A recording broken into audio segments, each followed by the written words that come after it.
یہ کہانی ایک علم والے اور ایک دانشمند بزرگ کے درمیان ہونے والے مکالمے سے شروع ہوتی ہے۔ علم والے کو اپنے علم پر بہت ناز ہوتا ہے، لیکن جب وہ اس دانشمند بزرگ کی باتیں سنتا ہے تو اسے اپنا علم بہت معمولی لگتا ہے۔ تب وہ اس نتیجے پر پہنچتا ہے کہ علم کے ساتھ ساتھ عقل اور تجربہ بہت معنی رکھتا ہے، اور بزرگ لوگ جنہیں ہم معاشرے میں کوئی خاص مقام نہیں دیتے، در حقیقت وہی اصل میں علم و دانش کے مالک ہوتے ہیں۔ تو آئیے شروع کرتے ہیں۔ کہتے ہیں کسی علم والے نے ایک دانشمند بزرگ سے کہا کہ میں اپنے علم کی بنا پر آپ کو یہ بتا سکتا ہوں کہ مکھی کی ایک آنکھ میں 20 لیئرز ہوتی ہیں، اور یہی حال مکھی کی دوسری آنکھ کا بھی ہے۔ اس طرح ایک مکھی ایک چیز کو 40 زاویوں سے دیکھ سکتی ہے۔ آسان لفظوں میں یہ کہ ایک مکھی کی 40 آنکھیں ہوتی ہیں۔ یقیناً یہ علم کی باتیں ہیں جو آپ نہیں جانتے۔ دانشمند بزرگ کچھ دیر خاموش رہنے کے بعد بولے، ان 40 آنکھوں کا کیا فائدہ جو گندگی کو نہیں پہچان سکتی، جو اتنے انداز سے دیکھنے کے باوجود ہمیشہ گندگی ہی کو منتخب کرتی ہیں۔ بزرگ کی یہ بات سن کر علم والا حیران رہ گیا۔ کچھ دیر پہلے جسے اپنے علم پر ناز تھا، وہ دانشمند بزرگ کے سامنے لاجواب کھڑا تھا۔ دانشمند بزرگ نے کہا، بیٹا، اس کا یہ مطلب ہرگز نہیں کہ ہم علم کی فضیلت سے انکار کریں، کیونکہ علم سے ہی انسان کو اعلیٰ مقام و مرتبہ حاصل ہوتا ہے۔ قرآن و سنت میں علم کے بہت زیادہ فضائل ذکر ہیں۔ یہاں تک فرمایا گیا کہ ایک عالم کی موت کے مقابلے میں ایک قبیلے کا مر جانا آسان ہے۔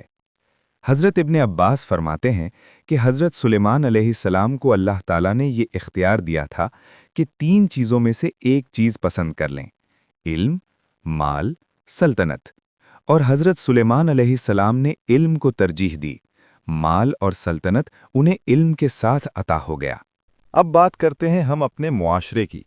آج اگر ہم اپنے معاشرے میں علم اور علم حاصل کرنے کا طریقہ کار دیکھیں تو شاید ہم اپنے آپ کو کبھی بھی طالب علم نہ کہیں، کیونکہ طالب علم وہ ہے جس کو علم کی طلب ہوتی ہے اور وہ اس کو حاصل کرنے کے لیے جد و جہد کرتا ہے۔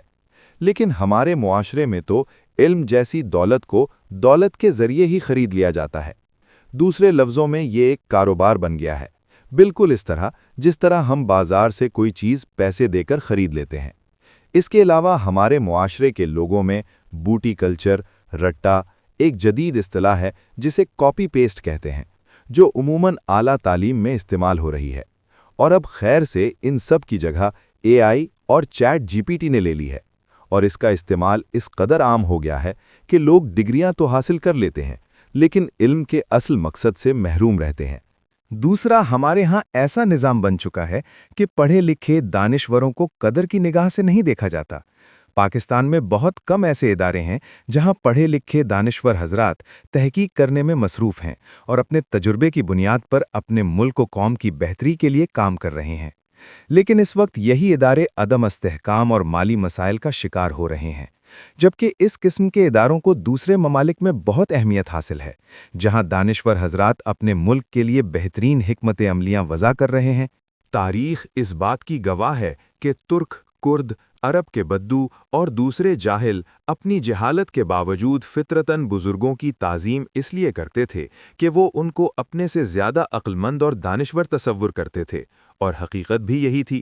بزرگ کو یہ مرتبہ اس کی دولت یا جسامت کے لحاظ سے عطا نہیں ہوا، بلکہ تجربے اور دانش مندی کی بنا پر حاصل ہوا، اور تجربہ عقل و دانش کا ثمرہ ہے۔ اس کے برعکس ہماری نوجوان نسل اگر تھوڑا بہت علم حاصل کر لیتی ہے تو اپنے آپ کو اپنے بڑوں، بزرگوں اور دانشوروں سے زیادہ عقل مند سمجھنا شروع کر دیتی ہے، اور انہیں تنقید کا نشانہ بنانا شروع کر دیتی ہے، جبکہ انہیں اس بات کا علم ہونا چاہیے کہ ان کا دانشوروں اور بزرگوں سے وہی تعلق ہے جو درخت کو پھل سے، سورج کو روشنی سے اور آنکھ کو بینائی سے ہے، کیونکہ دانش مندی ہی علم کا اصل ہے۔